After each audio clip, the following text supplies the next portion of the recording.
একটা সময় ছিল যখন মানুষ পাখির মতো উড়ার স্বপ্ন দেখত। সেই স্বপ্নকে বাস্তবে রূপ দেওয়া অত সহজ ছিল না।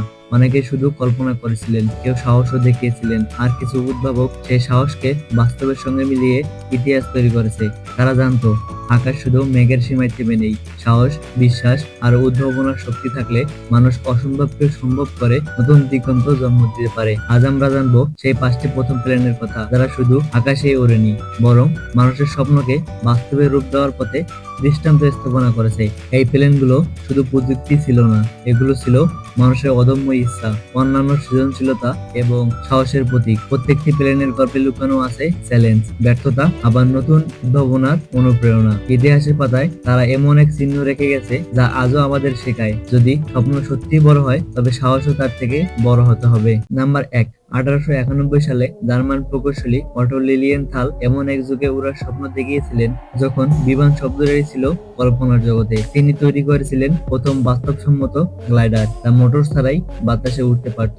লিলিয়েনথালের গ্লাইডারটি ছিল কাঠ, কাপড় ও ধাতব ফ্রেম দিয়ে তৈরি এবং এর ডানাগুলো পাখির গঠনের মতো বক্র ছিল, যাতে বায়ু চাপের পরিবর্তনে উড্ডয়ন সম্ভব হয়। তিনি প্রায় 200টিরও বেশি গ্লাইডার ফ্লাইট পরিচালনা করেন, তার মাধ্যমে তিনি ফ্লাইং ম্যান নামে খ্যাত পান। তার সর্বাধিক সফল ফ্লাইটে তিনি 820 ফুট উপরে এবং 250 মিটার দূরত্ব অতিক্রম করেছিলেন। 1896 সালে এক দুর্ঘটনায় তার মৃত্যু ঘটে, কিন্তু তার উদ্ভাবনার পরে রাইট ব্রাদারদের বিমান নকশায় অনুপ্রেরণা দেয়। নাম্বার 2, এডার উইল নামের প্রথম উড়োজাহাজটি তৈরি করেছিলেন ফরাসি উদ্ভাবক, তার নাম ছিল ক্লায়েন্ট এডার। তিনি প্রথম বৈদ্যুতিক প্রকৌশলী নিয়ে কাজ শুরু করেন এবং 1841 সালে তিনি থিয়েটার ফোন আবিষ্কার করে বিশ্বের প্রথম স্টেরিও সাউন্ড ট্রান্সমিশন এর সম্ভব করেন। এরপরে তিনি V4 ইঞ্জিন তৈরি করেন এবং উড়োজাহাজ নিয়ে গবেষণা শুরু করেন। পাখির উড়ানোর ওপর লুইস পিয়েরের মৌলাড এর গবেষণা ব্যবহার করে তিনি 1846 সালে তার প্রথম উড্ডয়ন যন্ত্র এডার উইল তৈরি করেন। এটি একটি বাদুড়ের মতো নকশা ছিল,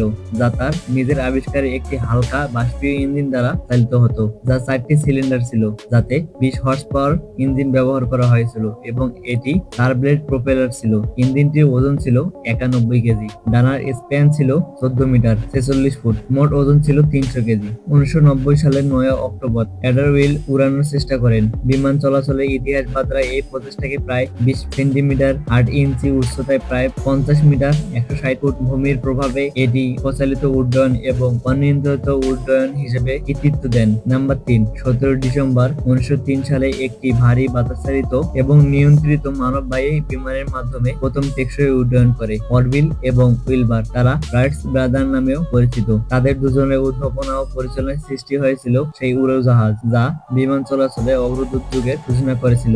এই বিমানটি ছিল এক আসন বিশিষ্ট বাইপ্লেন নকশার, যার ডানাগুলি ক্যান হ্যান্ডাল নিচের দিকে ঝুঁকে থাকে এবং সামনে ছিল ডাবল লিফ বা ক্যানাডো এবং পেছনে ছিল ডাবল রাডার। এতে 12 হর্স পাওয়ার ইঞ্জিন ব্যবহার করা হয়েছিল এবং 9 কিলোওয়াট শক্তির পেট্রোল ইঞ্জিন ব্যবহার করা হয়েছিল, যা দুটি সুপার প্রপেলারকে চালাতে সাহায্য করত। গ্লোয়িং ওয়াপিং প্রযুক্তি ব্যবহারের ফলে এটি তুলনামূলকভাবে অস্থির ছিল এবং উড়ানো ছিল বেশ কঠিন। রাইস ব্রাদার এটিকে 4 বার উড়িয়েছিলেন, যা এখন কিল টেবিল হিলস শহরের অংশ।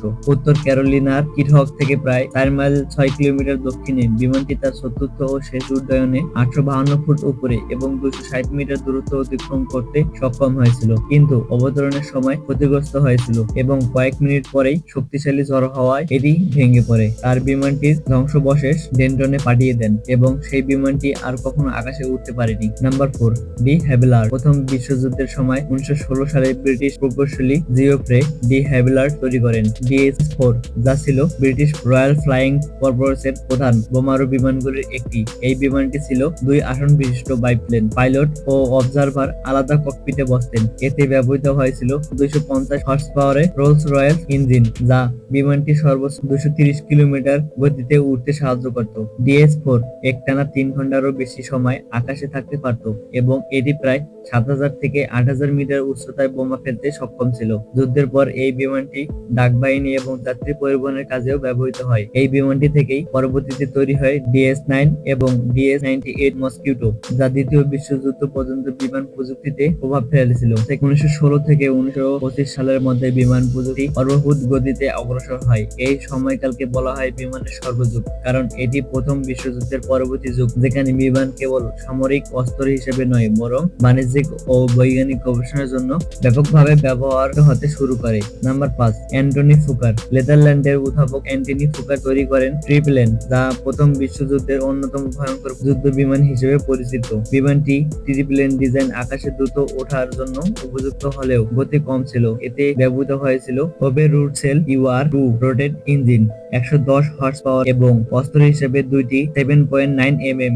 স্প্যান্ডু মেশিন গান, যা প্রথমবার প্রপেলারের সাথে সিঙ্ক্রোনাইজ ভাবে কাজ করত। এই বিমানটি রেড রেভেন দ্বারা উড়ানো হয়েছিল, যিনি 80টিরও বেশি শত্রু বিমান নামিয়ে দিয়েছিলেন। ডক্টর ফুকার তার লাল রঙের ট্রিপ্লেন পরিচয়ের প্রতীক হয়ে ওঠে।